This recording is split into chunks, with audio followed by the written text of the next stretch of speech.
Hola, mi amigos. What's going on out there in YouTube land?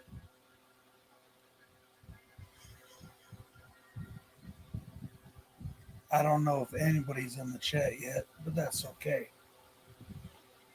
I'm going to wait just a little bit before I start my movie. I decided to do this impromptu, very impromptu uh, live stream commentary. I was up and I was just kind of thinking about what I wanted to do, and I wanted to watch Nightmare on Elm Street again, even though I just watched it a few weeks ago, or maybe a couple months ago now. I'm not sure. But I wanted to watch it again. So I decided, why not do a commentary since I'm awake, everybody else is asleep. It's a hot motherfucking day. I even got a fan going. If the fan is too loud and you can't hear me, please let me know and I will turn it down. Even though I really don't want to because it's really fucking hot.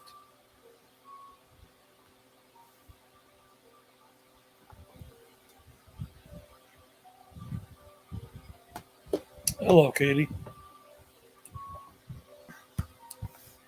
Like I said, this is just a little impromptu live commentary.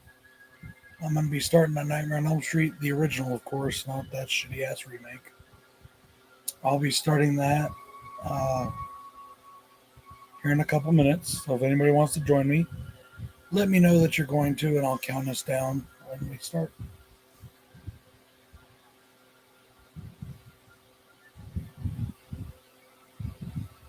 What's going on with everybody tonight?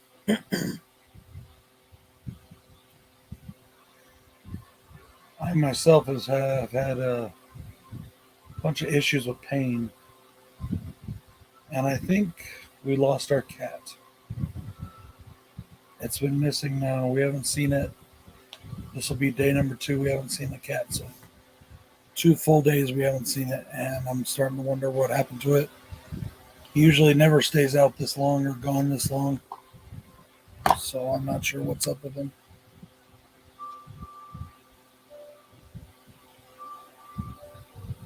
We called the shelter today to see if anybody had picked him up.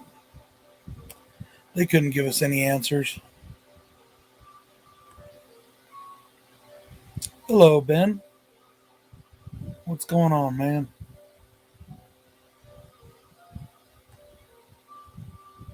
If you're interested, we're going to be watching A Nightmare on Elm Street. Feel free to watch it with me.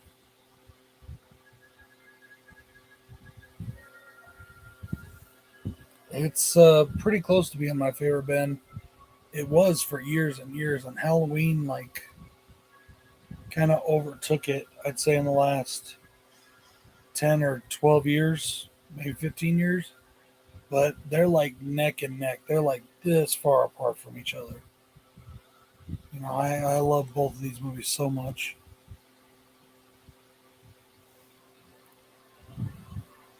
Wasn't planning this, didn't have any plans to do this. I was just sitting there, going through some stuff, made a couple of videos, had to edit a few. Tony Sirico died. Tony Sirico, he played Paulie Walnuts in Sopranos. And that was a hard blow. I can't believe that, man. I mean, I guess I can. I mean, he's older, but still, it sucks. I can't believe that Paulie Walnuts is gone. So I made a little. I made a. I made a tribute video for him, but I'm not going to put it up till probably Sunday.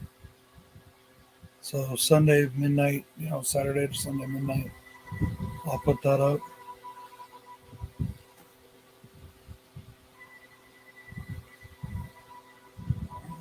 Then I've got a. Hey Bones, I've got a haul video of Hamilton book stuff coming. I've got a Castle That King Built video coming with the Night Flyer. For those of you that have watched my Purge video, you may already know that. That's cool. Thanks, Katie. I put a promo at the end of the video. I'm going to start doing that. I'm going to start putting promos for future videos at the end of the videos. Hey, Echo. If you haven't watched my Purge video, I would really appreciate it if you guys went and did it.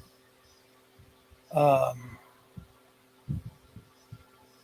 would really, really appreciate that. It didn't get nearly as many views today as I thought it would. I don't know. It's been weird. The first day views have been coming slow lately. Used to be a first day view for me. I'd get 60, 70 views on the first day. Now I'm lucky if I get half that. I'm not sure why things have slowed down so much. I guess everybody's just busy. It is what it is, though. They still usually do well in the long run.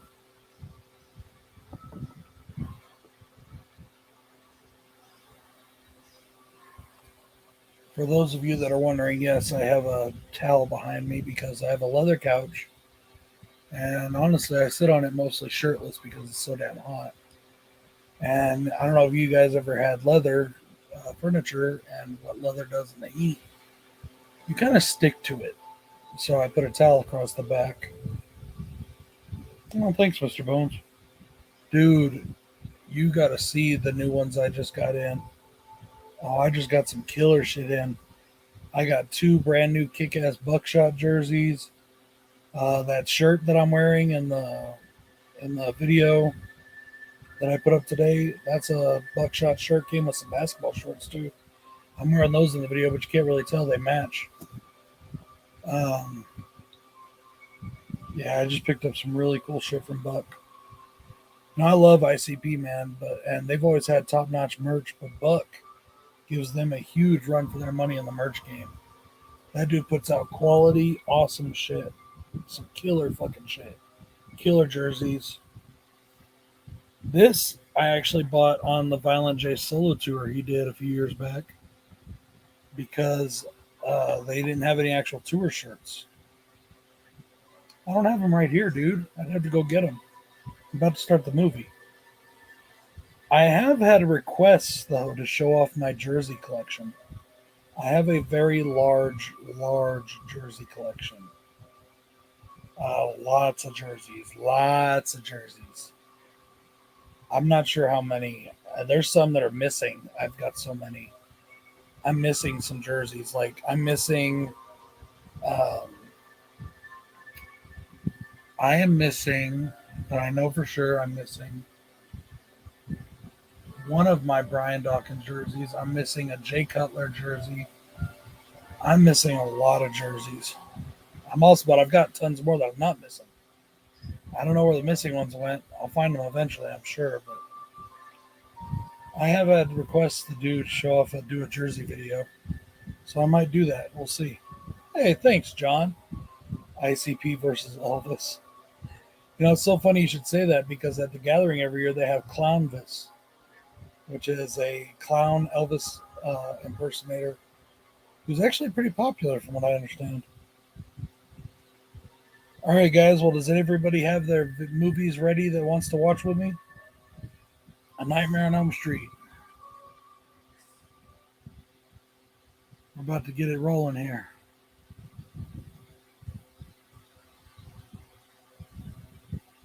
All right. I am paused. Oh, this one has a thing on it. Look at that.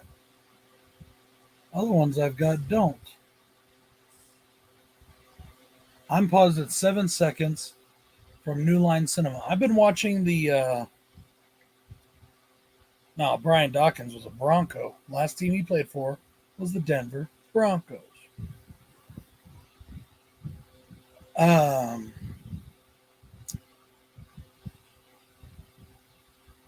What the fuck was I going to say? I've been watching the Evil Dead movies. Not the Evil Dead movies. The Evil Bong movies with Jason. The Blu-rays from the set we both got. And that's pretty awesome. We got some plans with that coming up, so stay tuned for that. Yeah, I know. Who cares? He still played for the Broncos. Peyton Manning went into the Hall of Fame as a Bronco and a Colt, but he still played for the Broncos. And he didn't go back and retire as a Colt. But anyways, I'm not here to talk football tonight. We're here to watch A Nightmare on Elm Street. But what I was saying is that those on the Evil Bong movies, it doesn't tell me what the second mark is in my Blu-ray player. And he did more in that one season as a Bronco than he did for 12 seasons as an Eagle.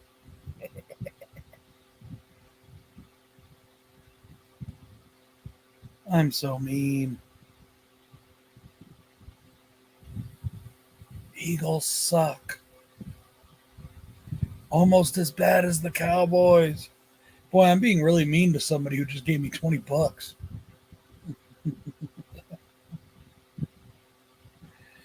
All right, is everybody ready? If anybody is not ready, please speak now or forever hold your peace. We're going to count it down. When I say go, just hit your play buttons. So, Nightmare on Elm Street. When I say go, anybody else not ready yet, tell me right now, please. I'll wait another 30 seconds.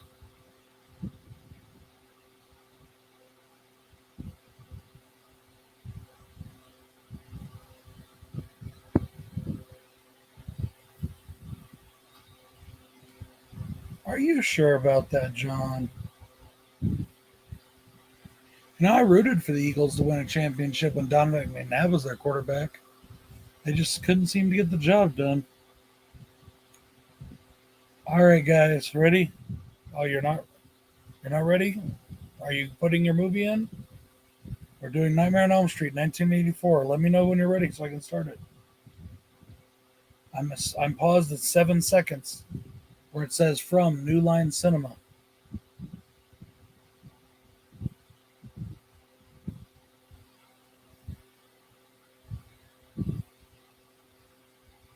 You won it in 2018.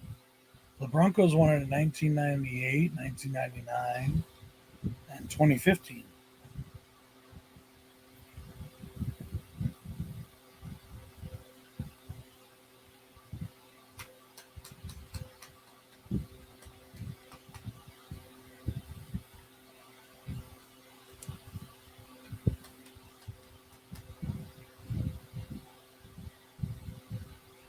I miss streaming. You're watching from your Snapper Case DVD? Awesome. I have those too. In fact, I have 2 sets of it. One out in the garage and one in the one out in the garage and one in here in the living room. It's out there somewhere. You ready, John?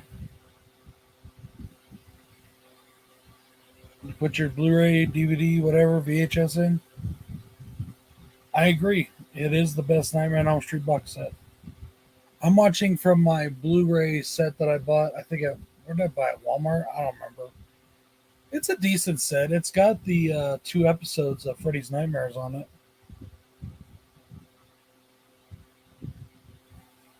All right. I'm not sure if John's actually watching a movie with us or not.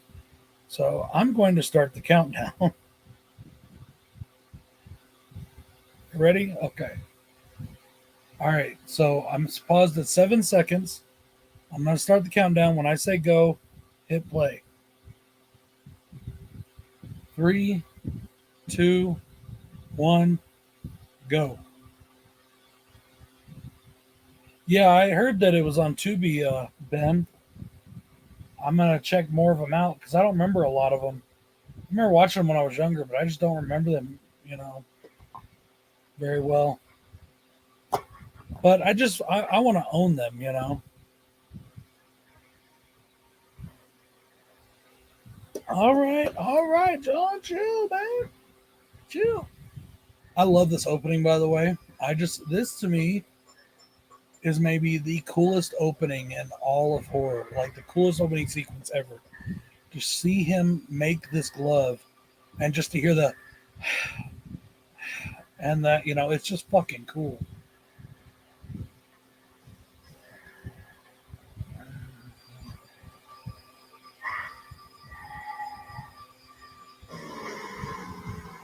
Cause see, that goes to show that he used the glove. He was killing children way before he ever died. I really like Tina. It's so funny too. A lot of people think that Scream was the first time they ever took, like, the person you thought was going to be the final girl and then flipped it on you pretty quick. But this movie did it way before then, and same director. So I've got all of the Nightmare on Elm Street, or not Nightmare, the Friday the 13th shows on DVD.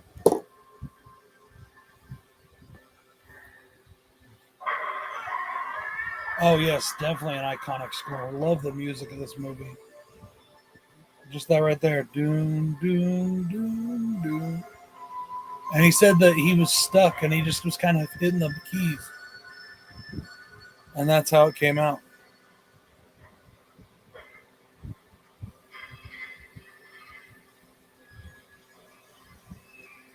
But I love this. I love this opening. We got Tina, young girl. She's wearing the nightgown. She's an innocent. She's not a quote unquote innocent, like not a virgin. You know what I mean?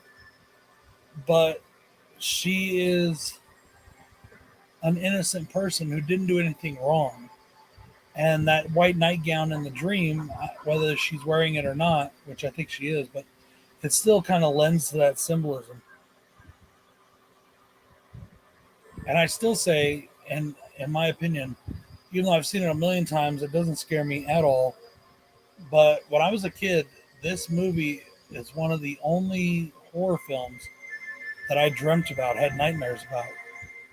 And is it too loud, by the way, guys? If it's too loud, let me know and I'll turn it down.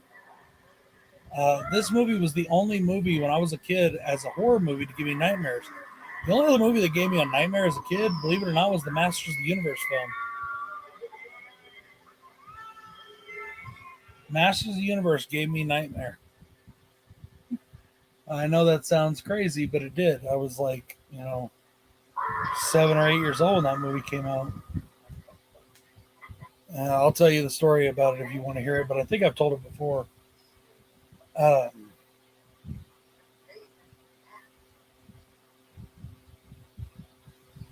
Mhm.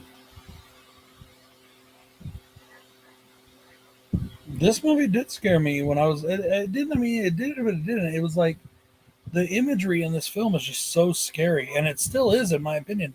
In my opinion, this is one of the scariest horror films ever made. People say whatever they want, blood, guts, this, extreme horror, whatever. That's just not scary to me. Extreme horror is like, to me, extreme horror is just shock. It's not true scare. It's not something that it's not going to horrify you for a while. Unless you're just a really weak willed person, I guess. Or I don't know. I'm not trying to be mean, but I don't know. Nightmare on Elm Street has the best kills in horror, not just another variation of a stabbing. Dude, there are some amazing kills on Nightmare on Elm Street throughout the whole franchise. Even in movies like Part 5, which I know a lot of Part 5 gets a lot of hate, I love Part 5 personally. It's one of my personal favorites of the franchise. And part of that is because of the kills in it. And even though the MPAA stepped in and really fucked them over and took away a lot of the gore and what they could do, they were just creative. And I like the creativity. I am Ram Man. Well, I could think of worse things to be. Am I really getting that fat? I thought I was losing weight, but maybe I'm not. I'm really trying too. Since I've been off, I've been really trying to eat well. I've been, like today, all my food today was protein, protein, protein. I had one piece of sugar, no sugar added cherry pie because I really wanted something sweet. But everything else all day was protein. I had 2 yogurts this morning for breakfast, 2 Greek yogurts, light ones. And then for lunch, I had 2 hamburger patties with 2 poached eggs on top. No, I don't think he meant it offensively either. I know that.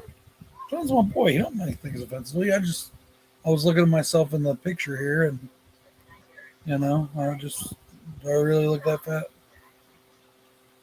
I don't know. I hate the way I look sometimes on screen, especially this one. It can add like pounds. It's all about angles too. Like Bam. Instantly thinner. Need to shave too. And pulls off some weight. But the Roach Motel, it's okay. I was never a big on that one in part four. I know everybody else is. I love this Johnny Depp Glenn character trying to fool his mom with a tape, a recorded cassette tape of airplane noises, but then it's like drag racing movies, crashes, all that shit.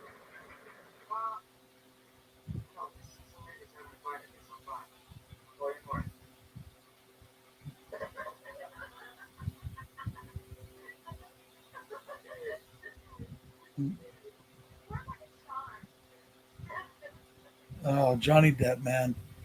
He went from being in this movie to being one of the biggest actors on the planet. I never thought you did, Bones, and I've never cared what other people think about how I look, but I care what I think. You know what I mean? I don't want to be.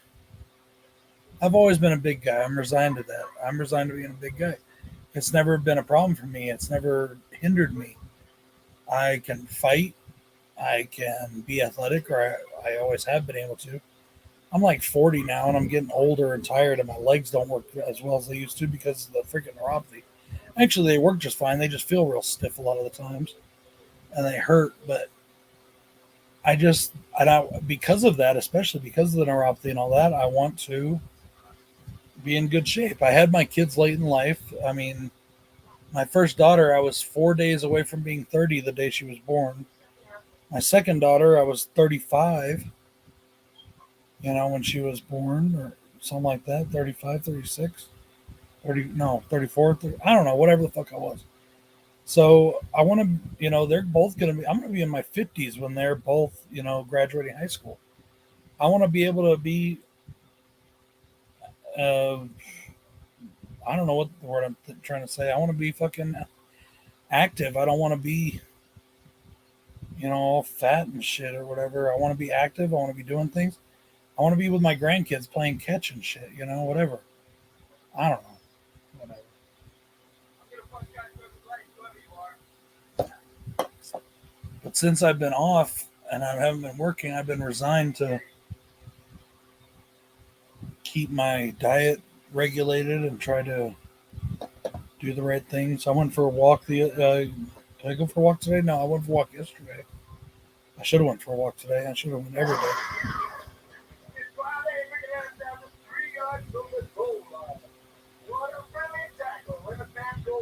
I just got busy with stuff today and kind of lost track of time.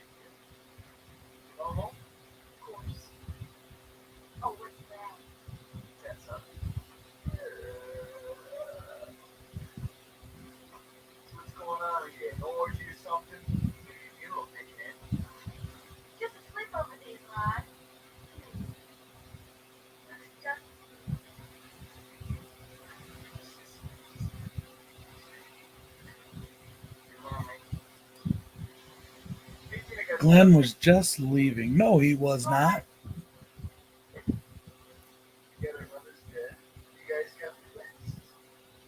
Oh, dude.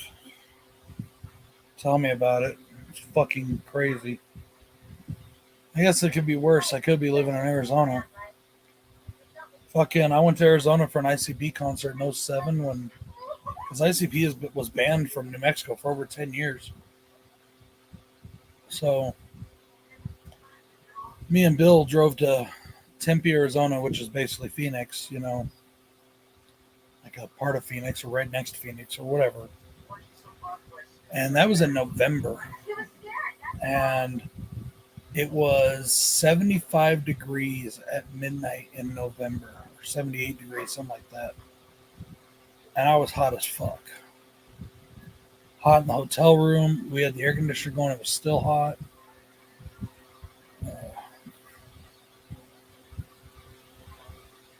Hot in the car. We took two of our other friends with us, gave them a ride.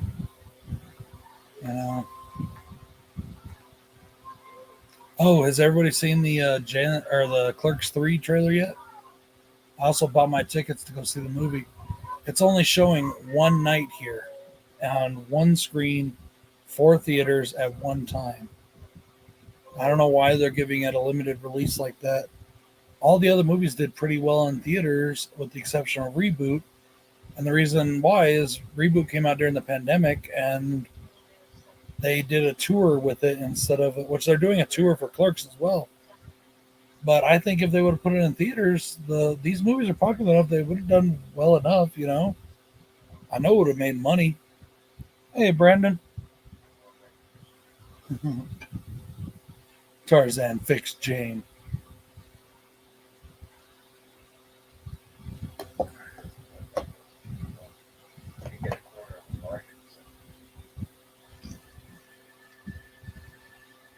This is one of the best right here coming up. One of the absolute best.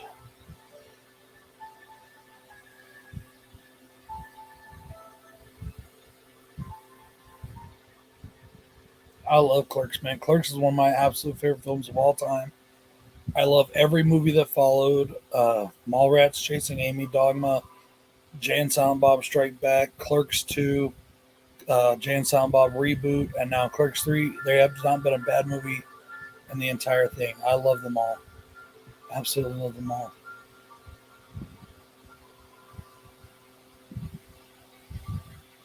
Hey, Brandon, I appreciate it, man. And I would like to ask, too, again, if you guys haven't watched the Purge review, please go and do so.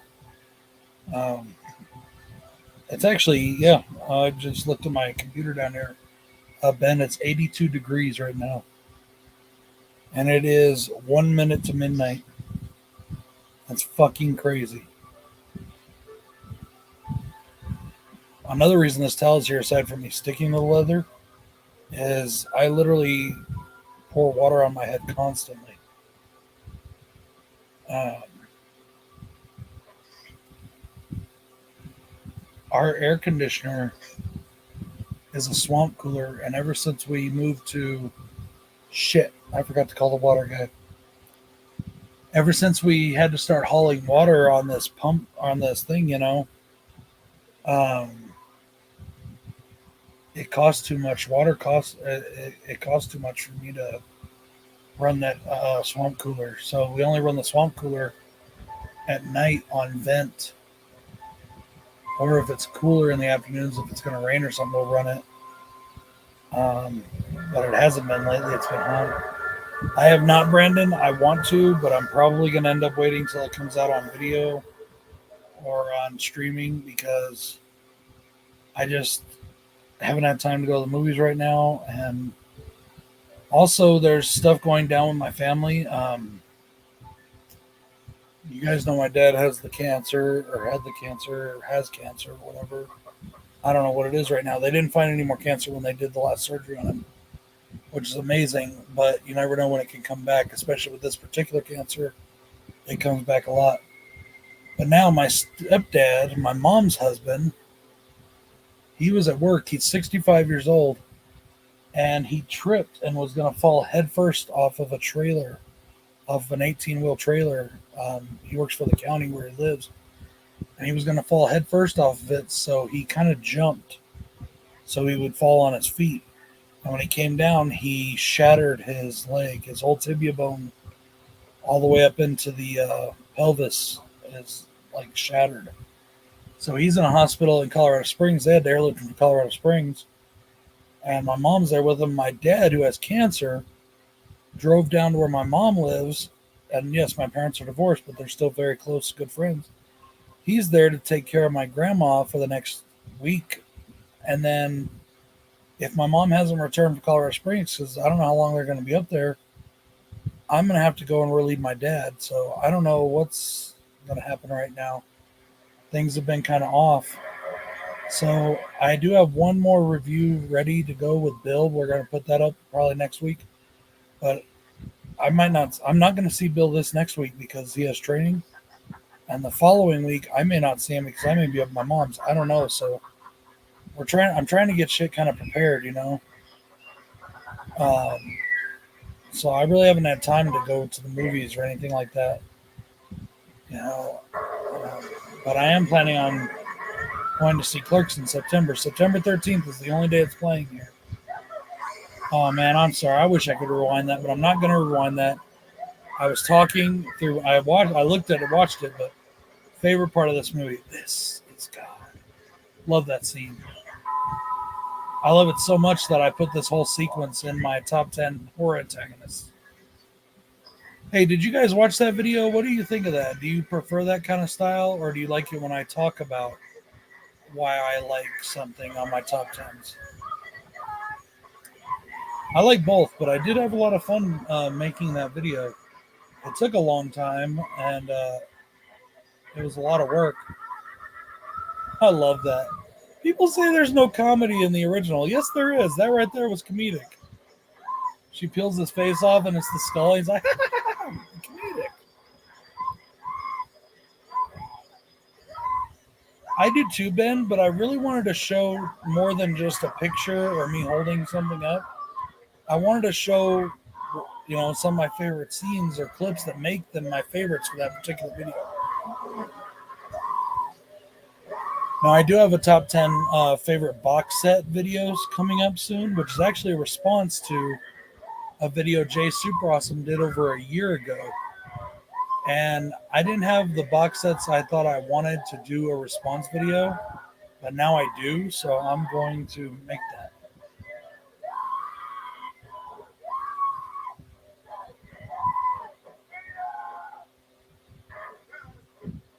I love how like the blood when she falls, it splashes and hits him like that.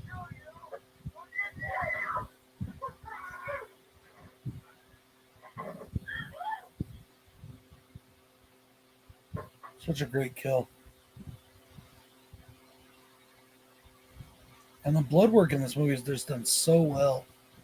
This scene, the scene where, Glenn's bed spews blood. There's just so much blood in this movie.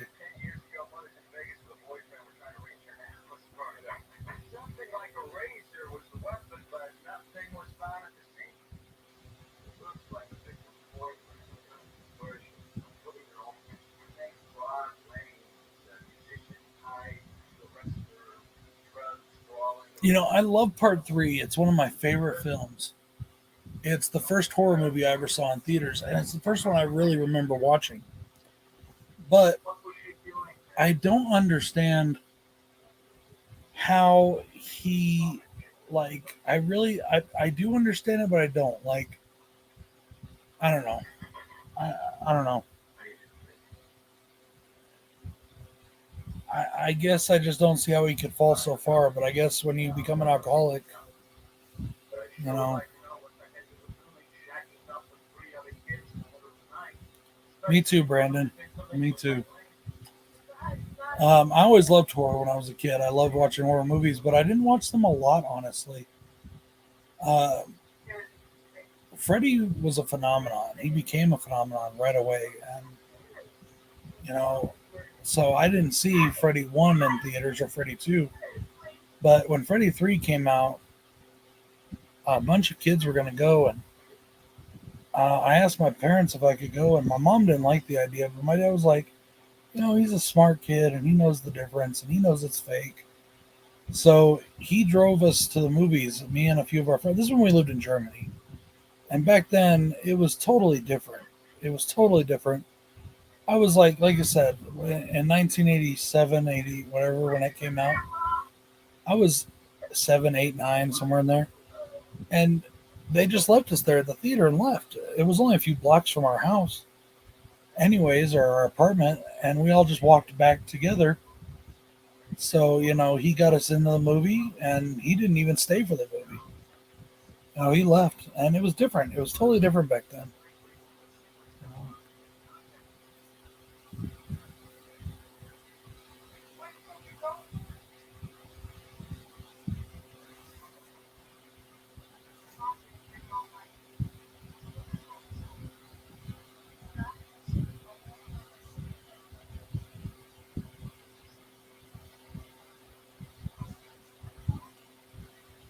I'll sleep in study hall. My mama would have slapped me if I told her that. Of course, I never went to study hall. In fact, throughout most of high school, I didn't go to most of my classes.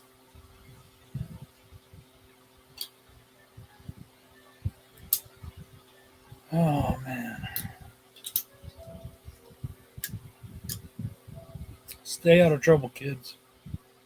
Any kids out there watching, stay out of trouble. I'm telling you, don't do what I did. Don't get involved in bad things. Don't get involved in gangs. Don't get involved in stupid shit. It does not pay off. Well, it kind of did for me, but that's because it taught me to be a better person. So, one incident in particular taught me to be a better person. I'm not going to talk about that now. I swear, I know it's just the shadow under her nose right here, or this. I don't know what this little indentation thing is called, right above your lip, between your nose and your lip. But it almost looks to me like she has a brown scab right there. Like, I don't know. I just, I just always noticed it. And it seemed, looked to me like that. Dude, that would kill my feet running down the street like that barefoot. Oh my God, just looking at it right now makes me shiver. And like, ugh. Oh man. I remember back in the day when I could do stuff like that when I was younger. Ugh. Now,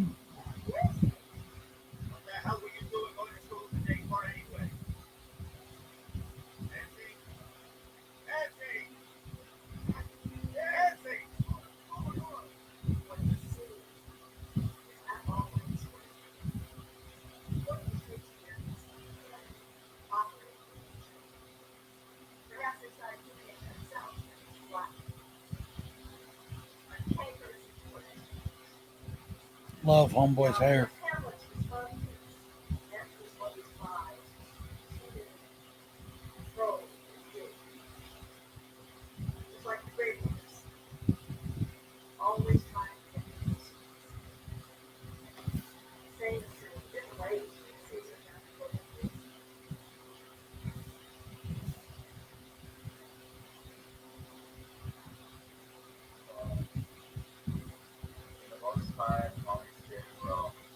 Sorry. Eyes are just feeling a little grainy.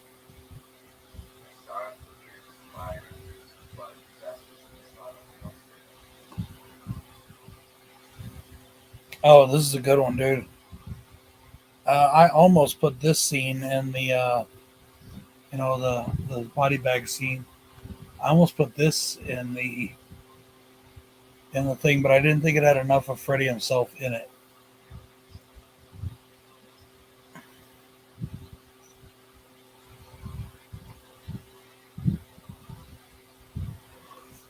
Hmm. Oh, oh. Hmm. Oh, it figures. Now I start to feel like kind of a little tired.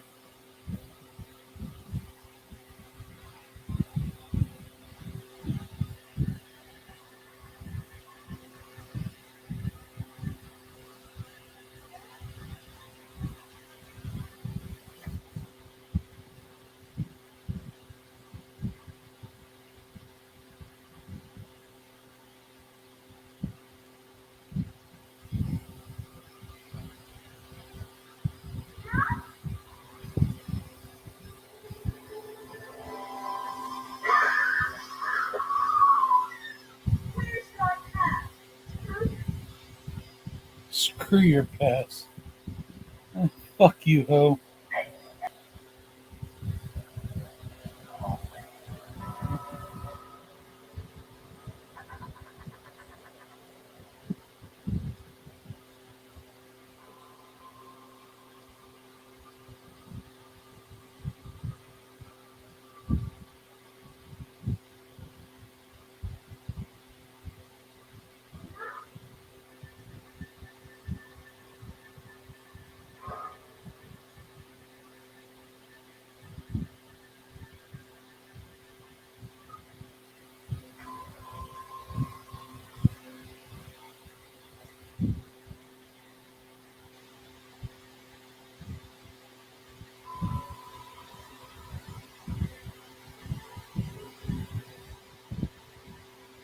Sorry about that.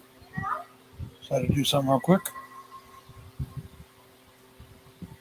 You know, it's funny too because when you have a movie like this and you've seen it so many times, I'm looking down over here doing something on my phone real quick, but I've seen this movie so many times that I know exactly what's going on. But when I hear it, I can see it in my head like all the time, and that's an amazing thing. I love how he looks. How he looks like that. Do you know that he took part of that from his inspiration for that from Clint Eastwood? Kind of like the leaning to the side kind of thing, like a gunslinger. He said that's how he pictured Freddy was as a nightmarish gunslinger. And he took inspiration from that. He took inspiration from a lot of things. And then The Undertaker from WWE took inspiration for The Undertaker from characters like Freddy Krueger, Jason Voorhees, Michael Myers. Leatherface. He took all those characters, kind of put them in his head, and like certain things they do, certain mannerisms, certain things like that were from these characters.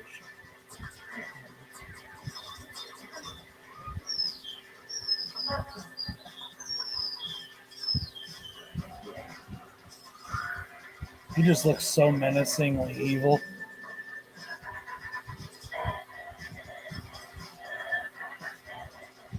And this is before they made his face look like pizza and more like burns and holes.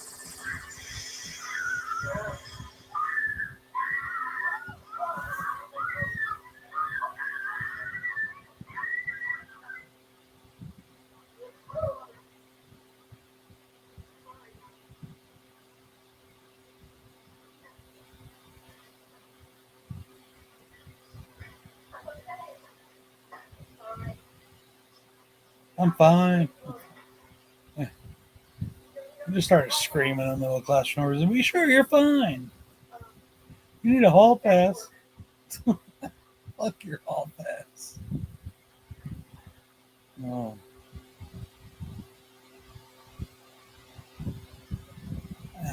I honestly can't wait for my. I know that sounds weird, but I can't wait to put out my Tony Sirico tribute because I loved that man. I loved his acting. I loved the characters he brought to life, especially, of course, Polly Walnuts, Polly Gualtieri. One of my favorite characters in television history. I just love him so much, and I picked some great things from his career, not just Sopranos, but some great stuff from his career. I even put a commercial in there because he was just so good and funny, and I loved it. Uh, and I'm kind of proud of the video, but I don't know. I'm really looking forward to giving a tribute to this man, to this actor who I admired so much. If I would have been doing my channel when James Gandolfini died, I would have done one for him too. Because those two are two of my favorite people, actors, like of all time. And then James Caan died, which is crazy. And then not too long before that, Ray Liotta died.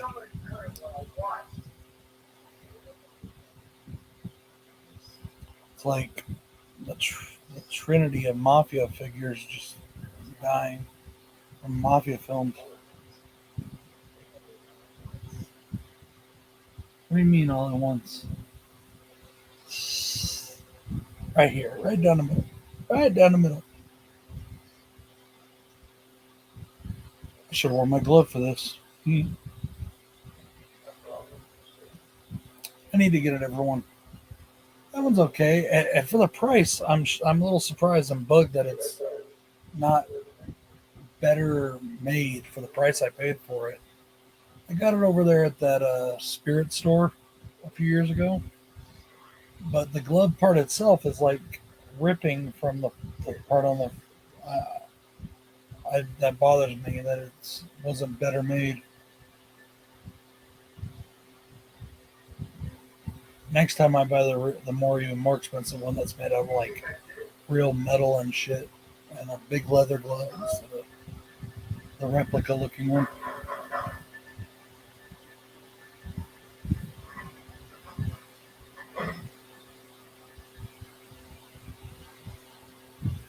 Why does he still have blood on his hands? Okay, I guess I never really noticed that, but why does he have blood on his hands? Shouldn't it have been washed off by now? I mean, there's usually a sink and a toilet in those things. I heard that Spirit was getting a horror movie based on their store or filmed in their store, something like that. I heard about that. I also heard that they're talking about doing, I don't know in which cities, but year long Spirit stores where it doesn't close down. It's open all year long. That would be dope as hell if they got one here in Albuquerque.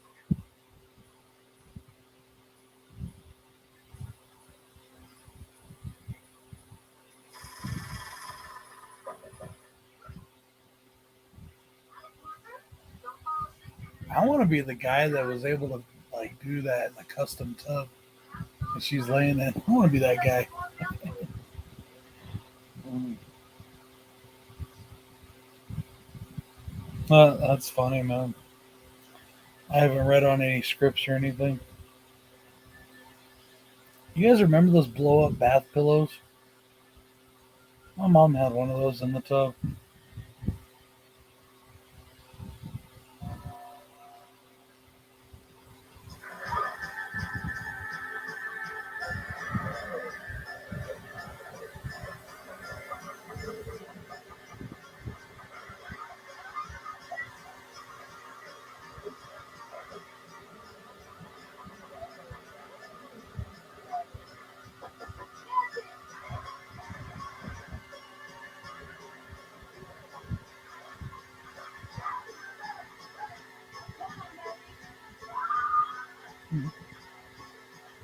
I honestly couldn't tell you the last time I took one. Oh no, it hasn't been that long.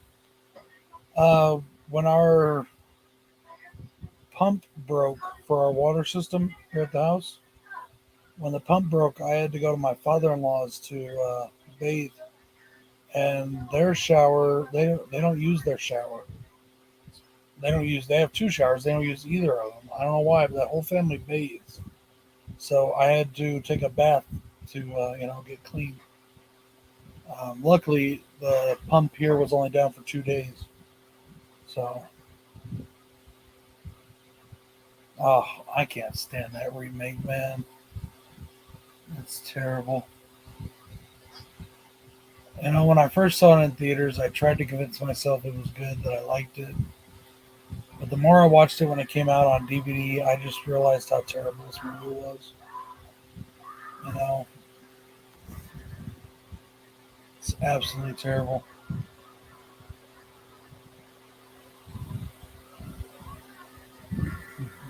Evil Dead.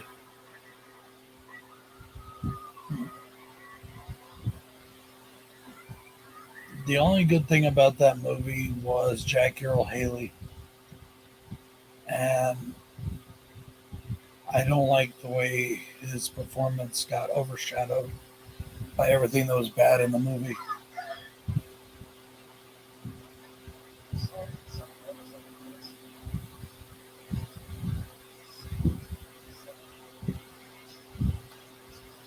Yeah, every time, like I said, when I left the theater, I was like, "Oh man, that was good." I was really, but I think even when I left the theater, in the back of my mind, I knew it wasn't. I wanted to like it because it's Freddy Krueger and it's Nightmare on Elm Street, and I wanted it to be good. But then, I love how they both have those TVs. I used to have one of those all the way up to like 2004 or five. I had one. I carried it with me everywhere. Put stickers all over it. But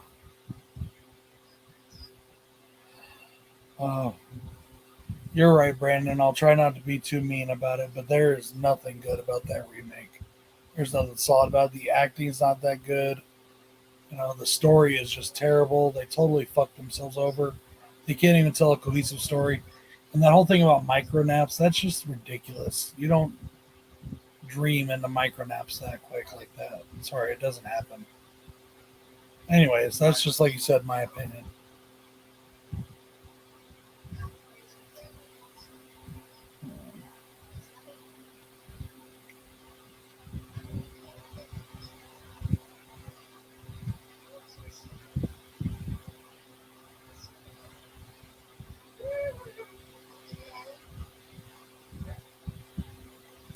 Some movies just don't need a remake, and Nightmare on Elm Street's one of them. Halloween was one of them. They didn't need remakes. I heard somebody say something recently that I never really thought about before. I mean, there are some remakes of great movies that I like. Um, but there are some great remakes of great movies that I do enjoy. But somebody said something the other day that I thought was interesting, and they said, and I don't even remember if it was on Twitter or just a video or somewhere I saw this or read it. They said good movies don't need remakes, bad movies do. And that's kind of true. I mean, like if a movie was bad when it came out, maybe a remake of it will help the movie.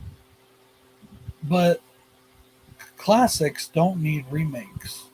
Now I know we all know why that'll never happen. Why good movies get remakes, because they're bankable. They make money. Are you serious? Well, Terror Train, I like Terror Train. It was really good, but I wouldn't care if it got a remake or not. You know, it's not one of my favorite horror films kind of deal, you know, but even Poltergeist, I didn't care, but the remake of Poltergeist was terrible, but I'm not a big fan of the original either. Um, that's just a movie that never appealed to me.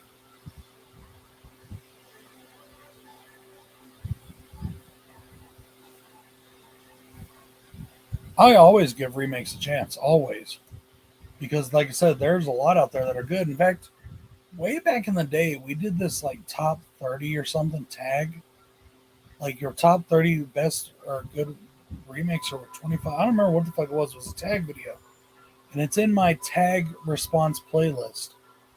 And where we had to go through this whole list of remakes, of all these different remakes, and we had to say which one out of the two was better, the original or the remake. And actually, I think remakes came in almost 50-50. It was pretty close. Like you're right, Maniac is a fantastic remake, and for my opinion, and this is just my opinion. I know people hate it when I say this, but the Texas Chainsaw Massacre remake is far superior to the original, in my opinion. Uh, the Friday the 13th remake is an amazing film. I love it. It's my favorite remake. It's also my favorite movie in that franchise. You know, I think it's better than all the entire franchise put together, practically, with maybe the possible exception of Part 6. That's my second favorite. Um, My Bloody Valentine, great remake. The Town of the Dreaded Sundown, that was kind of one of those, I don't know what you want to call it, remake, reboots, sequels, all together. You know, that was awesome. Um,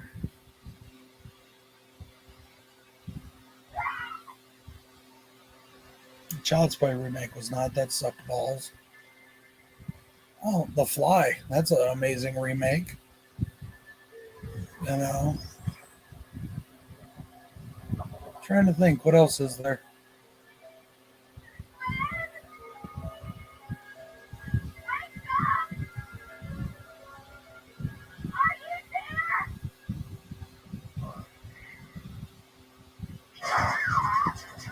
You're talking about the Black Xmas, the one that came out in '06, right? Not the 2019, I'm assuming. Because, yeah, the '06 one, I'm the same way. I like that one better than the original. The 2019 one was terrible. Why do we need, that's what something else I don't get. Why do we need remakes when there's already a remake? Like, why did Black Christmas need yet another remake? Um, Ben, I don't know, man. I think I may have said that when I did that tag, but uh, they're close to me. They're both really good. I like them both. The Blob 88 is a good remake. The Thing is a remake. It's actually the second remake of a movie. You know, um, Invasion of the Body Snatchers. That's a good remake.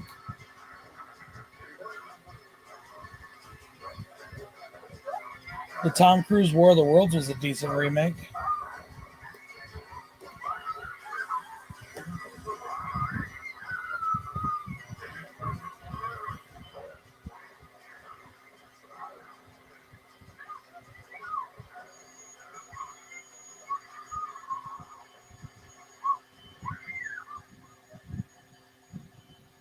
Uh, Glenn, you asshole.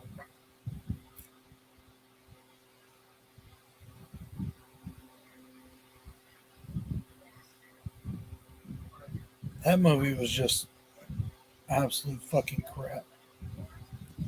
The problem with it is well, there's a lot. I'm not even going to go into that one.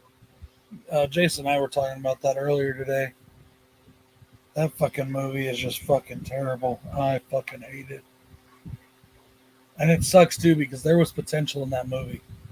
Under all that bullshit they threw on top of that movie, there was potential underneath it.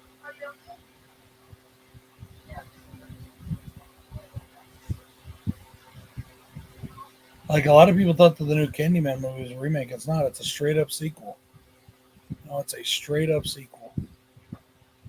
Uh, oh, if you guys haven't seen The Sadness, you need to see The Sadness. And I don't care what the quote on it that Rue Morgue put on there on the top of the slipcase, saying this is the best zombie movie and whatever. It's not a fucking zombie movie. There's no zombies in it at all. I don't know why the hell they put that up there like that. But you need to see The Sadness if you have not yet already. Yeah, I don't know why the fuck they did all that, dude. It was total shit. Yeah, I'll be doing a review on The Sadness within the next couple weeks.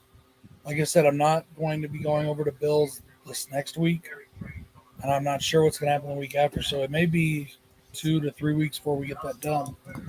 I hope not. I hope it's just the 1 week that we miss, but we'll see. Oh, I had to pop my back. Sorry.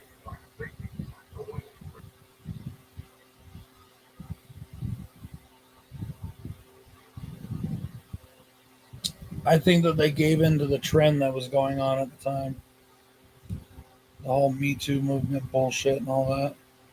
And yes, sorry, I call it bullshit because there's too many people that have ripped that shit off.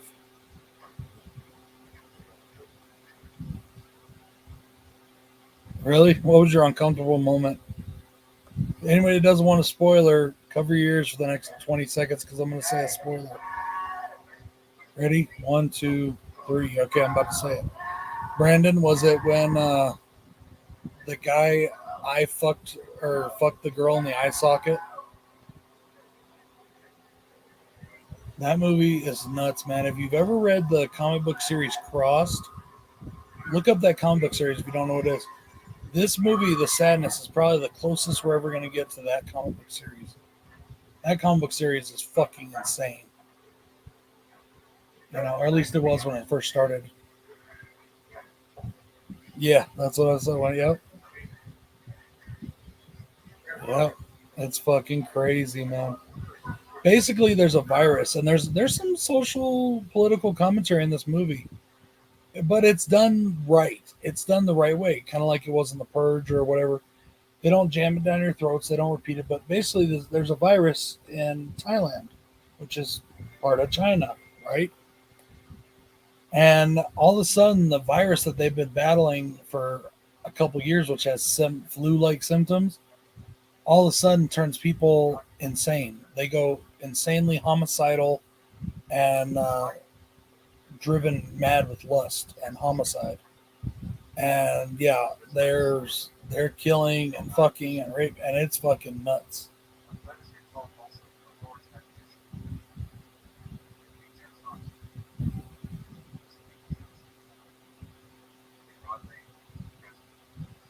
Lots of blood.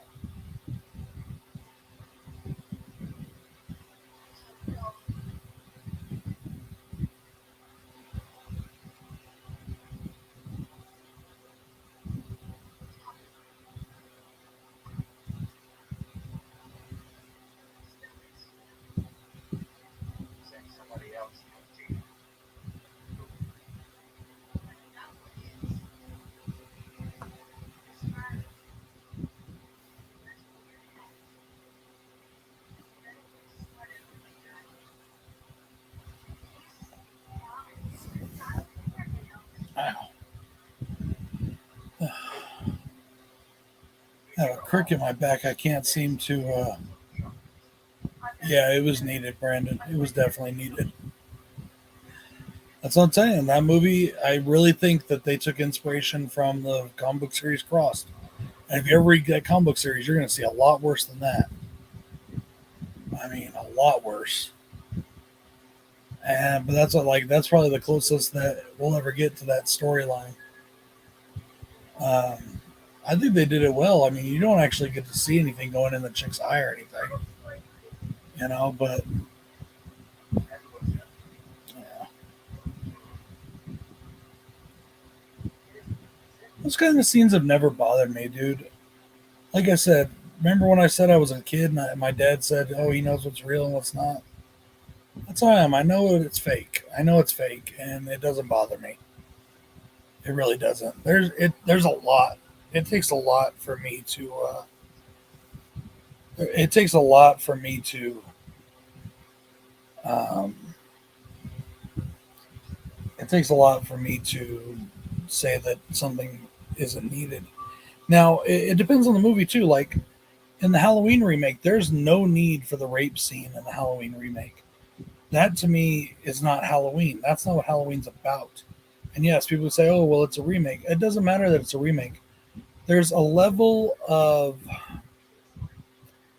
you have to live up to the remake or to the original when you do a remake. You don't have to be the original, but you have to kind of live up to it. And in my opinion, there's a level of class and there's a level of sophistication in the Halloween series, or at least in the first movie, especially. Yes, I know some of the sequels kind of. Well, I'm just saying, in my opinion, there's a level of class that they shouldn't have done that in. And I think that's one of my biggest things with Rob Zombie's remake is it seems like he just shits all over that and he does it on purpose. But anyways, you know, what's funny is actually the Cross comics. Those were sold. You had to buy those behind the counter. I worked at a comic book shop. You were not allowed to put those out. You had to sell them behind the counter, and when you gave them over, they were wrapped so you couldn't see what was in them. The original Cross comics came in bags. Um, those were not like you couldn't, and you had to be over 18 to buy them. I've never seen an over 18 comic book. You had to be over 18 to buy. I worked in a comic book shop when those came out, and to have an over 18 comic was just, you know, and you're sitting there reading, you're like, oh, this is fucking kind of killer. This is kind of gruesome. And then you flip a page and you're like, holy fuck. Like, there's this whole double page layout of the most disgusting thing you could ever imagine. I'm telling you, Brandon, you think that's bad? That open page, you don't even want to know what's going on in that. I mean, I'm telling you. Like, if you never read that and that kind of stuff bothers you, don't read it because that shit will fucking talk about extreme. I mean, it takes, let's just say this, it makes the Serbian film look tame. Now, Serbian film, in my opinion, was not needed. That whole film wasn't needed. Because that was nothing but a guy who wanted to make child porn, in my opinion, and couldn't think of a way to do it legally, so he did that fucking movie. That's just me.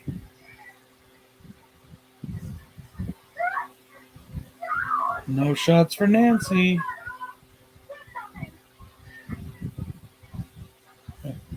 How does she just wake up with cuts magically appearing? And a hat. That you know she didn't have when she went in there. Is she David Copperfield?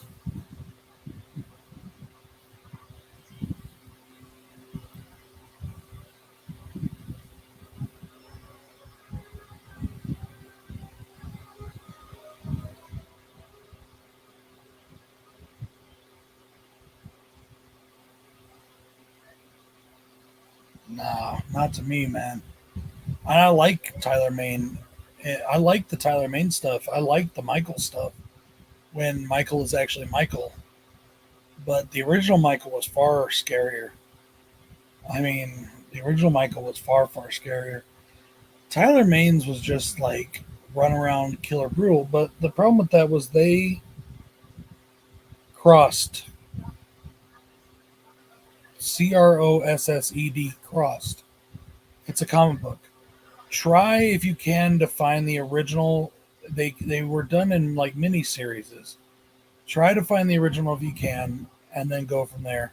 They've done a bunch of them since, a bunch of different mini series and whatnot. I stopped because the original couple series were really good stories. They weren't just about the the extreme stuff in them. There was a lot of that, but there was a good story that went along with it. After a while, it just got to be the stories got worse, and all it was about shock stuff. And so it just kind of I ended up selling my entire collection of them back to the comic book shop I worked at. I traded them in, and we put them up for consignment. I got like 150 bucks for them, and there was only like 10 books. So they're pretty expensive, but I think that yes, you should definitely try to start with the originals. Um, if you can find them, I think they did a trade paperback, I believe. But yeah, you should definitely look into them. You can find them on eBay. You know, they came out, and when was that? I was working in the comic shop, and like, oh, when did I work there? 06, 07, 08, 09, somewhere in there. You know, I did it as like a part-time gig on top of my regular job. It's a lot of fun. But that's one thing I'll say about remakes. There has not been a remake, with the exception of uh, Friday the 13th and Texas Chainsaw Massacre, where I thought that the person that played the main character did a better job than the originals. Um, the original Michael, to me, was intensely scary, and that movie still is scary to me in times. There's been times growing when I was in my 20s, 30s, where I'd get really fucking drunk, or I'd get really high, especially when I got high. And I would watch Halloween, and when I went to bed, I would see Michael Myers in the fucking corners of the room and shit. That was well before the remake came out. So make of that what you will. I was a grown ass man. Like I would turn that light on to see if he was actually there. You know? No, Brandon, I don't believe so. But I'm telling you, if that scene bothered you, you are not going to want to watch Crossed or read Cross comics. But let's just say this: there's a lot of rape in them, and the rape and killing and murder is all at the same time, and it's on a variety of ages, genders, species. It's brutal, dude, and it shows everything. Everything. It's fucking brutal.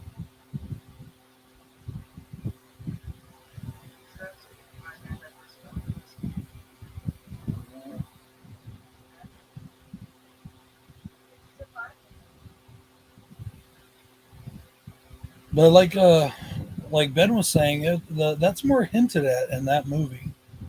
I mean, you know what's going on, but it's the theater of the mind again. In that.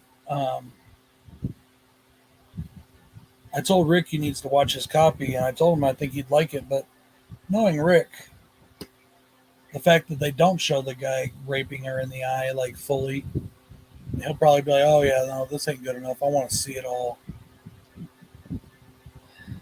But Last House on the Left, the original. People talk about the rape scene in that. They don't show a goddamn thing.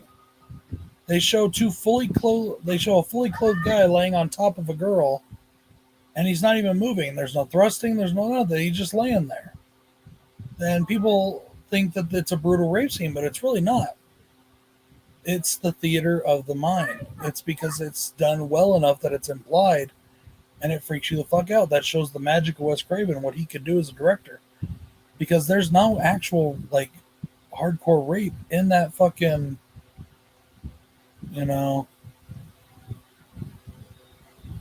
See, that's the thing though, man. Like the difference between something like The Sadness and a lot of the movies that Rick likes, because I've seen a lot of those movies too, and they're good. I enjoyed some of them.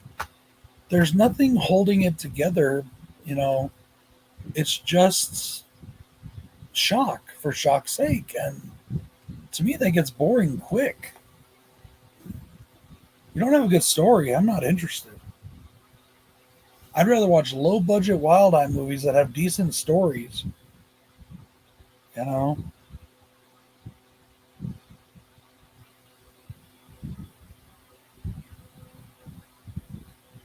I love how it's Nancy's mother that has the glove. And like, that's just fucking like nuts to me. Like, and it's probably because she's the police lieutenant's, um, wife or ex-wife or whatever. But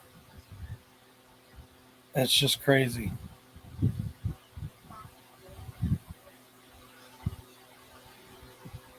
Sorry for those of you that were watching the movie with us and I got off on a different subject for a while. I apologize for that.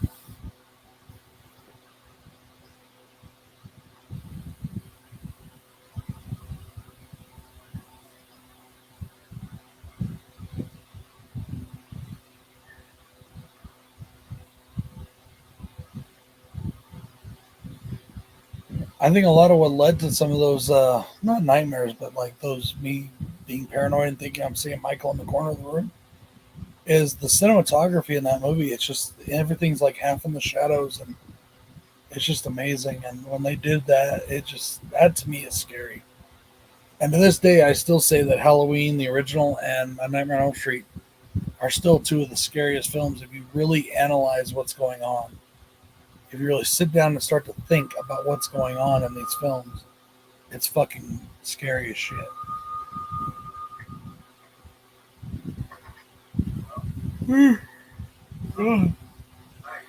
Sorry, excuse me.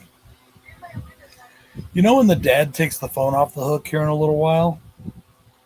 I think that's just funny how things have progressed. I remember that. I don't remember what it was going on. We were getting calls about something, prank calls or something, or whatever back in the day when we were younger, or like maybe it was automated calls or something. And they just wouldn't stop one night, so we just took the fucking phone off the hook. No, I'm really not, Brandon, because I have loved everything they've done. I think they've done a masterful job with these movies, and I trust them 100%. I absolutely trust them to deliver something amazing. And if they don't, they don't. It is what it is, you know? Yeah, like robocalls and shit, for products and stuff or whatever. I don't remember what it was, if it was that or prank calls, but for some reason we took the phone off the hook because it wouldn't stop. So, no, I think Halloween Ends is going to be amazing. I've already pegged it as amazing. We'll see what happens, but I have been very happy with what they've given us. I love this new direction. I love the new movies. I will never forget my love for the original ones, two, four, five, six, especially. I love six still. H2O, Resurrection, like, and so whatever, I don't have the hate for Resurrection. A lot of people do. I can kind of take it or leave it, but there's some stuff in it that I don't like, but there's also some stuff in it I do like. And the biggest thing that I don't like about Resurrection is the fact that it was made in the first place because Michael died in H2O. They shouldn't have made Resurrection. You know?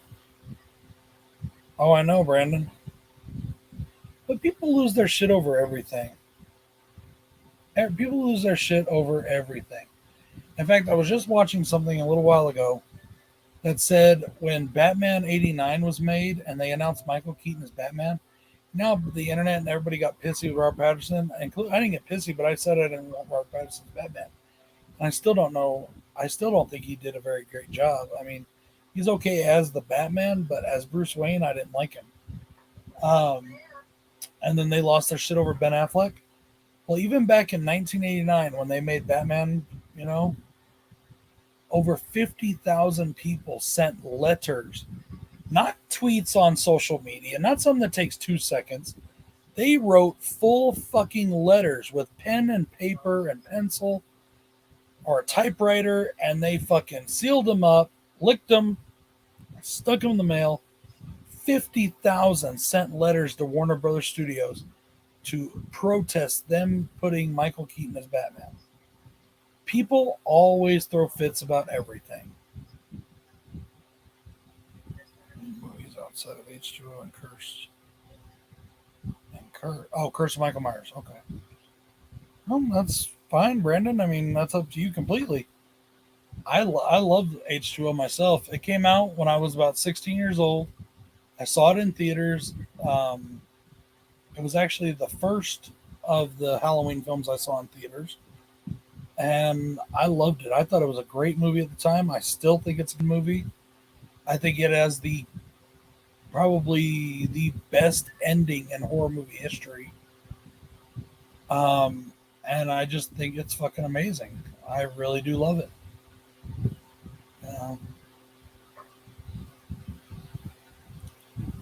Uh, yeah, I do, Brand. I do, John. Halloween Ends. It's not even out yet, and I love it.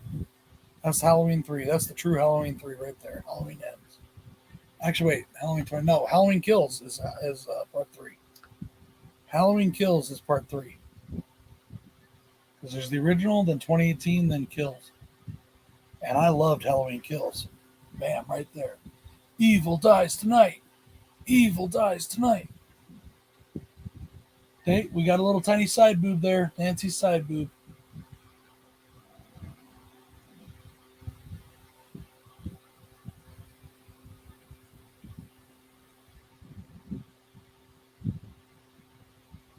The dad's sitting on his porch drinking.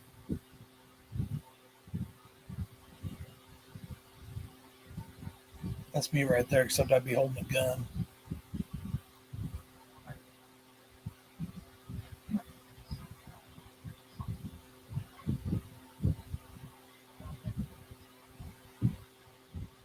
Just kidding. I don't hold guns on my porch. Unless I'm doing something on one.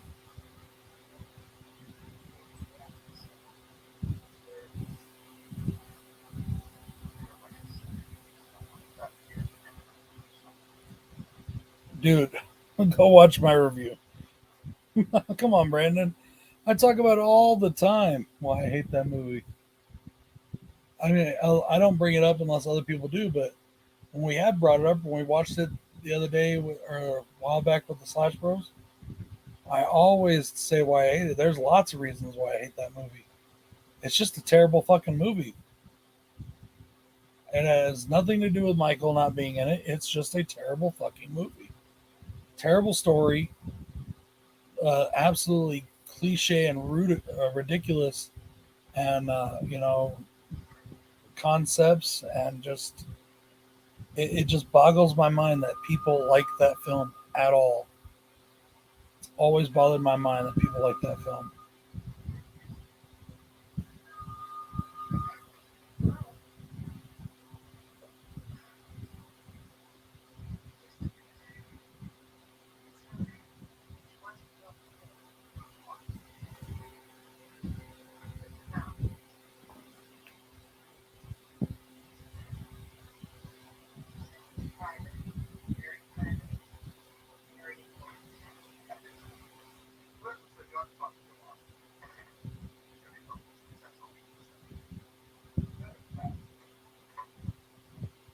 Mhm.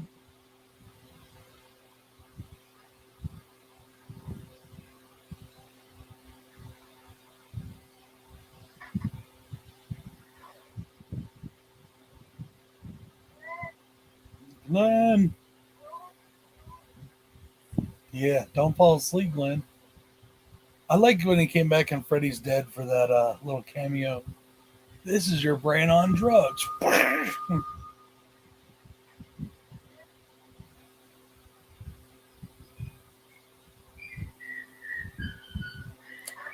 It's not about the direction or being an anthology. It's about, I mean, come on. I've said it before, and I'll say it again now. And I'm not going to say it again because people either listen or they don't. It is a movie about an Irish warlock who uses pieces of Stonehenge to kill children with masks that all of a sudden turn their heads into bugs and shit like that and decompose. and it shoots laser beams, and he has his own android army. How the just listen to that. It's a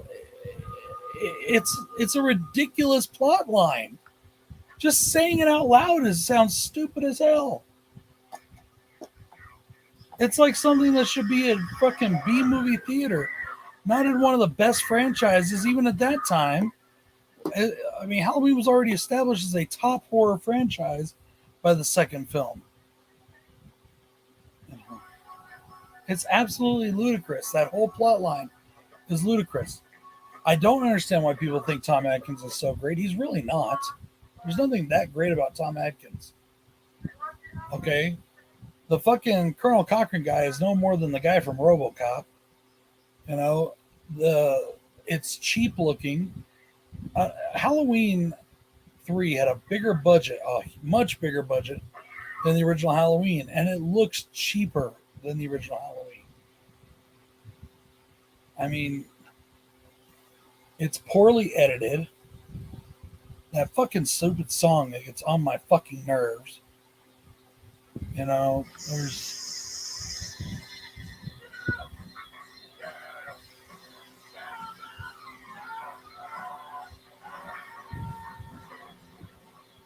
I don't find a single redeeming quality in that movie, with the exception of the soundtrack. I don't even like the merchandise. I don't think the masks are all that cool. If I had to pick one, I'd pick the skull one, but I'd rather take a Michael Myers mask any day.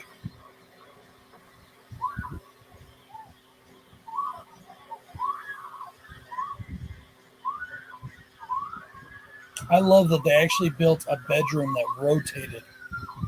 And they put it all on a big giant wheel and they rotated this fucking bedroom to get that scene. I think that's awesome. Gallons and gallons of blood.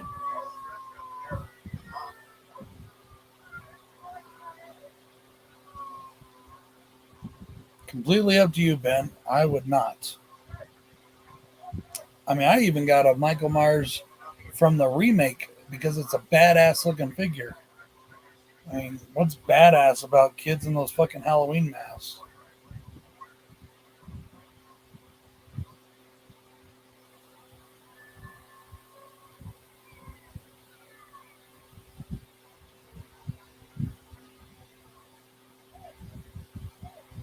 Have you guys seen the Savage World figures?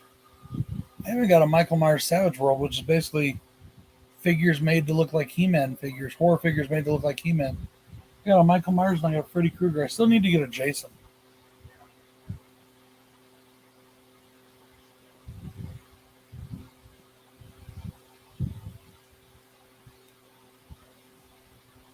That's something I'll definitely disagree with you on, Ben. That movie has amazing films. I mean, the bad films in it are, especially now that we've got more and more, the bad films, arguably for me, because it's kind of iffy. I mean, it's not a good film, but I don't hate it like everybody else's. Resurrection, H2, Rob Zombie's H2, and Halloween 3. Every other movie in that franchise is, oh, I'm sorry, and Rob Zombie's Halloween 1 is, I'm 50-50 on. I'm 50-50 on. I love, of course, the original. I love part 2. I love 4. I love 5. I love 6. I fucking love 6. 6 was my favorite sequel until Kills came out. I love H2O. I love the Cult of Thorn stuff. I love that. In fact, I'm getting a Cult of Thorn tattoo right here soon. I've been meaning to do it for a while, and I keep trying to run to get my guy or anybody a walk-in shop or something. I can't seem to get into one. So I mean, how long would it take to do that little fucking tiny tattoo? Come on, you know. But anyways, yeah, I like the Cult of Thorn stuff. Just me, just saying. And I love the 2 new films, and even the Rob Zombie's Halloween. If we take out the entire first half of the movie, the whole little kid thing, all that, I fucking hate that part. And we take out all of what's her name's dialogue. Scout Taylor Compton's dialogue in the film, because her dialogue sucks, especially that whole gayest thing I ever seen. I hated it. Fucking hated it.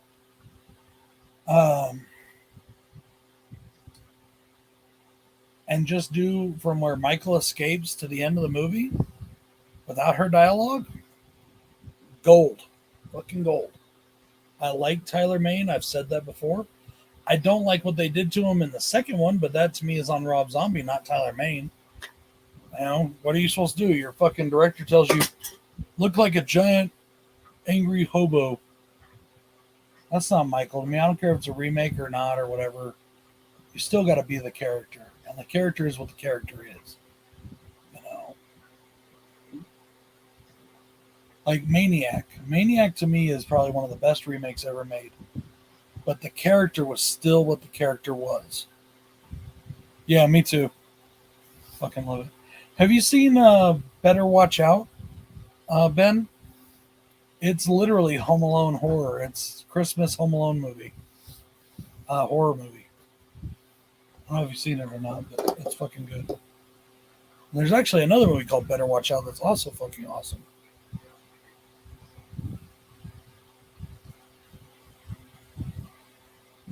I reviewed them both, I think, last year for 12 Days of Christmas. I like doing the 12 Days of Christmas, man. That's always fun. 12 Days of Christmas is so much fun. Yeah. I love what it actually does in that movie. Like showing what a speeding paint, like what, probably paint can, 8, 9, 10 pounds. I'm not exactly sure, somewhere in there. You know, metal weight just fall, like just boom, blew that guy's head off. That's some real shit right there.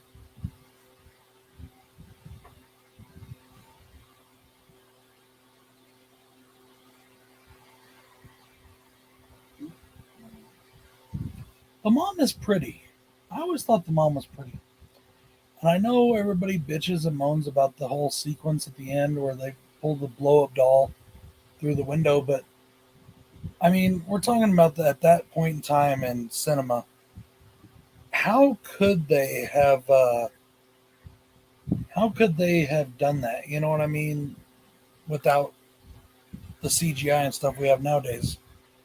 That's why it's never bothered me. Yes, I like that movie too, but that's not the name that I watched it under. I watched it under Deadly Games.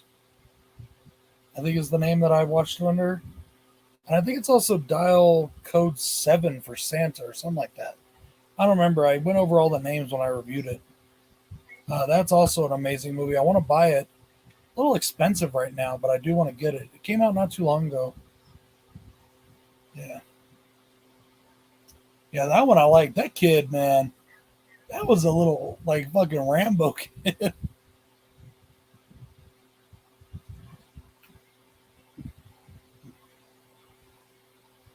That kid would have kicked Kevin McAllister's ass. You know, I've always had kind of a soft spot though for the Home Alone movies. Bill hates them. He thinks they're just the worst things ever. But I've always had kind of a soft spot for those films.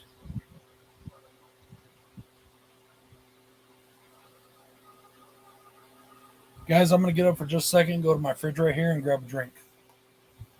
Excuse me 1 second.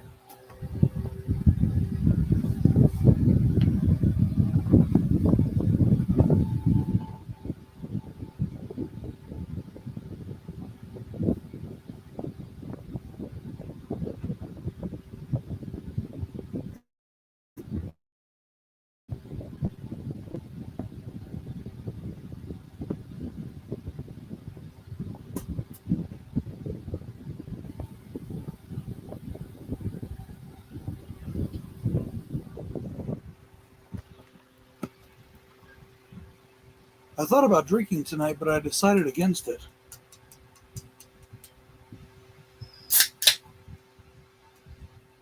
I noticed that I've been drinking more sodas since I've been home. I used to only drink maybe one soda a day. This is my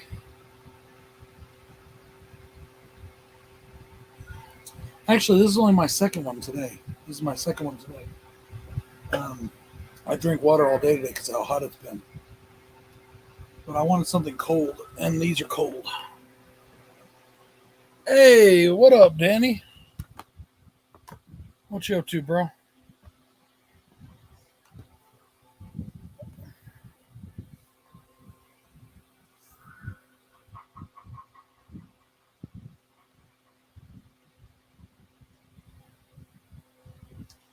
I think the guy that made Deadly Games, I think he tried to sue the makers of Home Alone, if I remember correctly.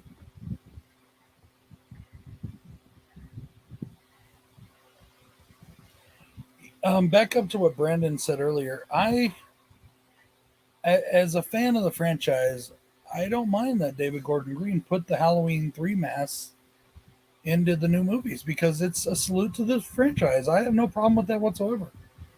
I have no problem with it. I just think the concept of Halloween 3, the concept just, it bothers the shit out of me.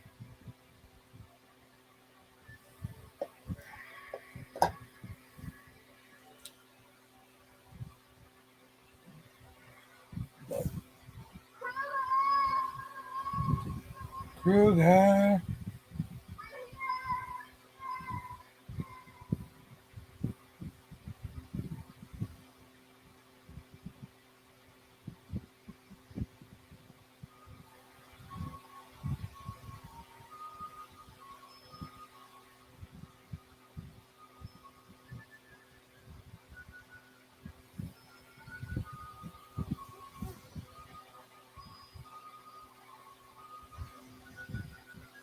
See, I don't really think of sodas as sweet, honestly, but I drink no sugar sodas. Like all my sodas are zero sugar. Um, to me, these wouldn't satisfy my sweet tooth. If I have a sweet tooth craving, this would never satisfy it.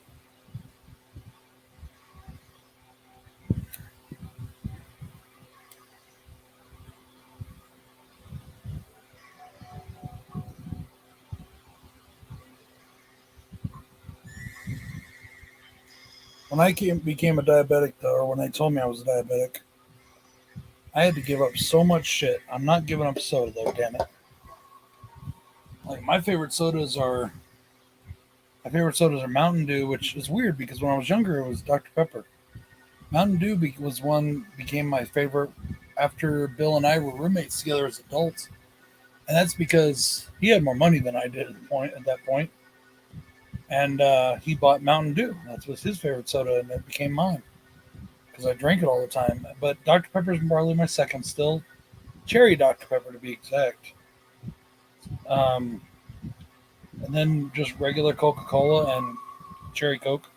But I do like a good orange soda, and I like a good root beer, and we bought some of those lately. I don't; those aren't ones I buy all the time though. Um, and I just bought Pepsi because, yeah, mine's Diet Mountain Dew too. Whenever I say Mountain Dew, I mean diet because that's all I drink is diet now. One that I may like more than regular Mountain Dew though is Code Red Mountain Dew, and they do make it in diet, but not in the cans. Well, they do make them in the cans, but you just don't ever see them in this area. Like there is no Code Red Mountain Dews in this area at all anymore. They used to put them out on all the time, and now, but that was like 10 years ago or so. Now I couldn't find a Diet Code Red to save my life, which sucks because I would love some.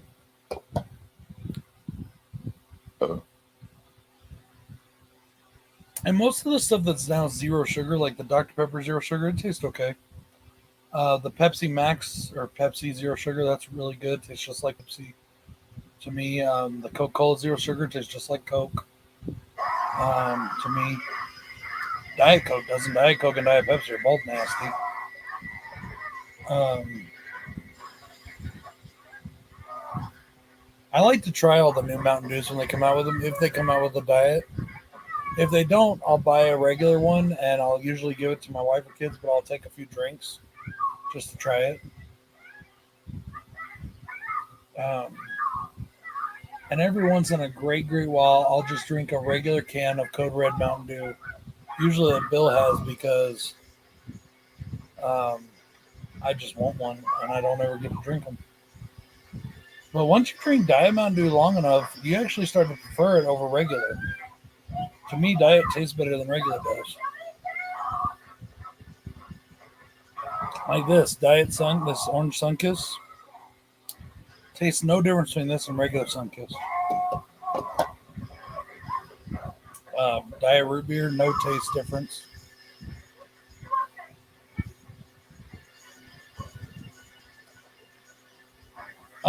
There was a really good blue one that came out with a few, like 10 years ago. So ago. It had to have been over 10 years now because I was working at the prison when it was out, and they made a diet, but people had to vote for their favorite one, and that was the one that I guess didn't get voted on, but it was my favorite. I really liked it. I don't remember what it was called. I know it's not Voltage though. It's not the one that's out now. I like that there's a giant Halloween decoration back there. Big giant pumpkin.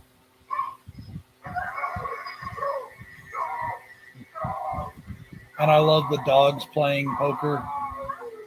You know, blanket on the wall.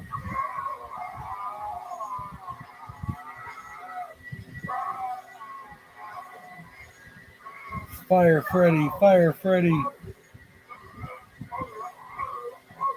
Flamin' Freddy.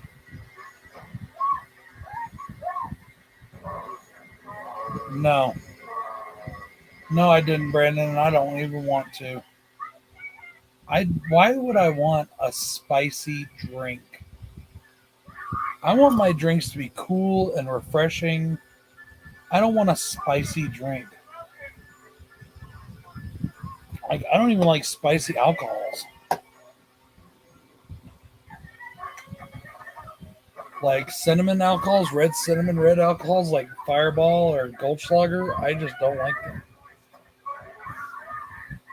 Oh, dude, Nancy is like the ultimate final girl. She's a badass. I mean, she fought back. I mean, the original Halloween, Lori fought back a little bit, but Nancy fights back. She prepares. She goes to war. And when she sees that he's went upstairs, she goes like right now. She sees the trail of fire leading upstairs. She goes right back after him.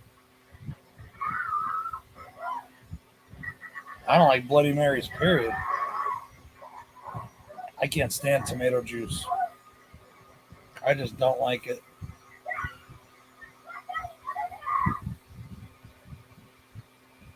Yeah, why the fuck would I want to drink uh, diesel fuel?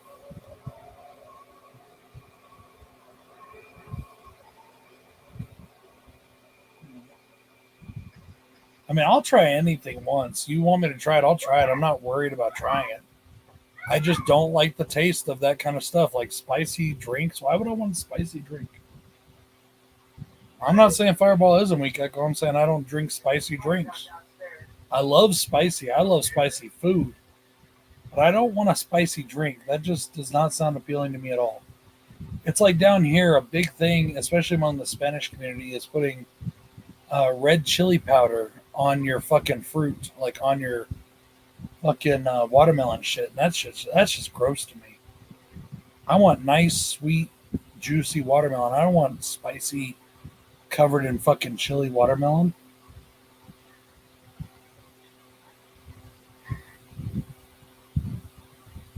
I don't remember when I did. I did a final gross thing. I don't remember who I put first. I think I may have put Nancy first.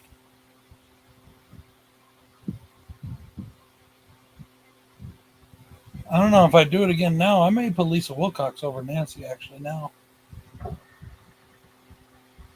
I don't know though. I mean, she does play Nancy 3 times basically. Oh, dude, I want to do the one chip challenge. They're just expensive. Um,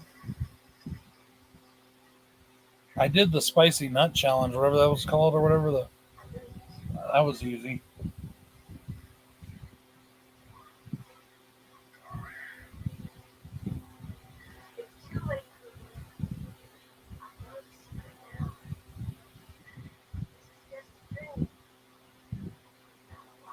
That's a pretty big thing down here, especially again in the Hispanic community, drinking clamato and beer. Clamato in your Bud Light or Budweiser or Corona, putting clamato juice in it. I don't like it myself. That's gross to me. But that is a big thing down here in the Southwest. Hell, they even sell them pre-mixed already in the cans. Now,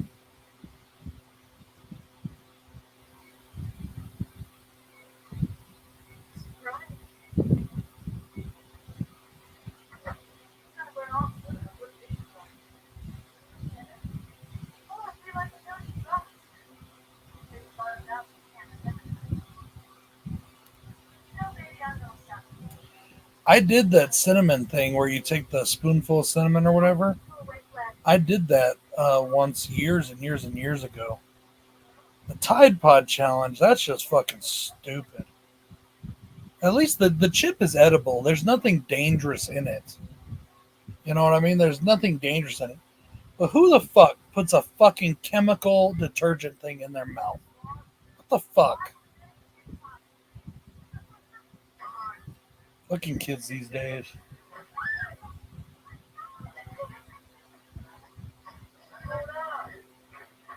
I'm fine with it. I think that it works for the narrative.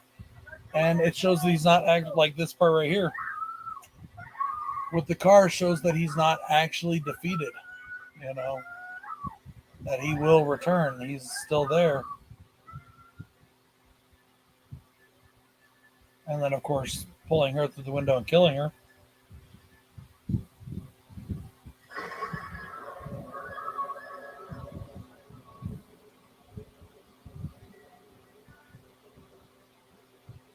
TikTok challenges are dumb as hell. And so are the kids that do them. Well, that's it for Nightmare on Elm Street. This was fun. I very much enjoyed it. Thank you to everybody that showed up. Really appreciate it. And guys, do me a favor, go and check out my review with Bill of The Purge. Awesome movie, and we did an awesome review for it. And we're going to have some fun with this franchise, guys. We got some things planned. Hopefully it all works out, and we're going to have fun with this franchise.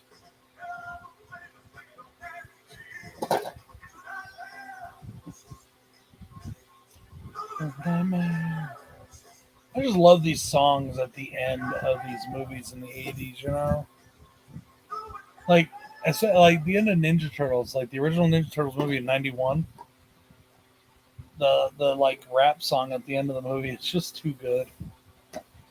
I mean, it's kind of crappy, but it's kind of good too. You know what I mean? Like, so, yeah, I like Dawkins.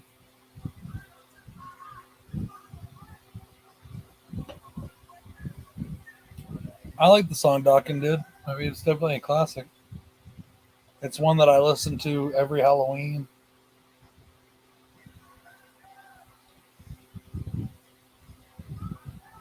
Special thanks to Sean Cunningham and Sam Raimi.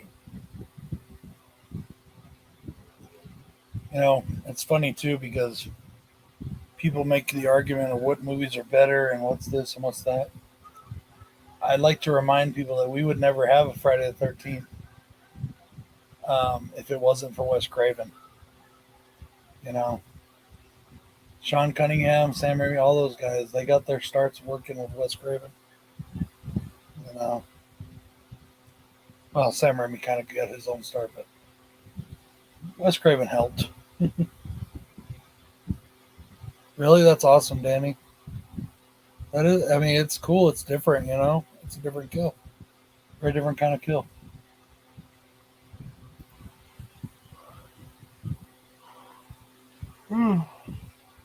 What time is it? 1:17. Hey, look at that! It went down 3 degrees. It's now only 79 degrees.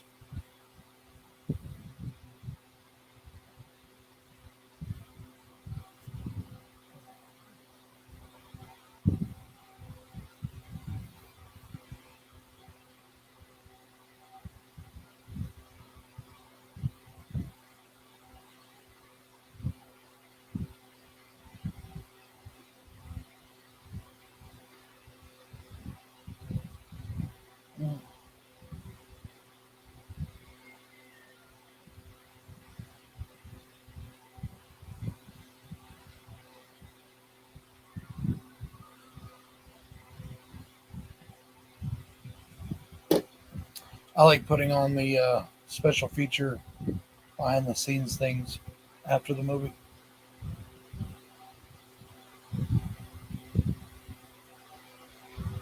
Yeah, Nightmare is definitely the better movie.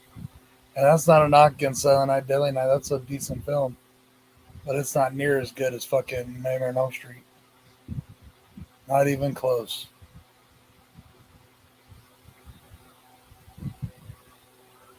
Hmm.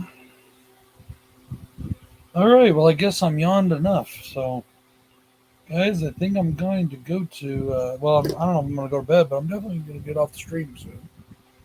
Like I said, I really appreciate everybody coming in and streaming with me and watching the movie with me and just having some fun.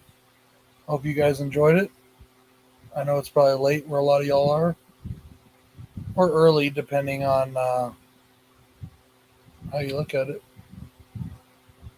That's cool, Danny. Just my opinion, you know. This one's way better. But, so yeah, you guys have yourself a great night. Thank you to everybody that joined. And like I said, do me a favor, go watch the Purge review. We're gonna have some fun with those. And then coming up next time with Bill, my next review of Bill will be The Night Flyer from Stephen King. So, all right, y'all, have a good one. Peace.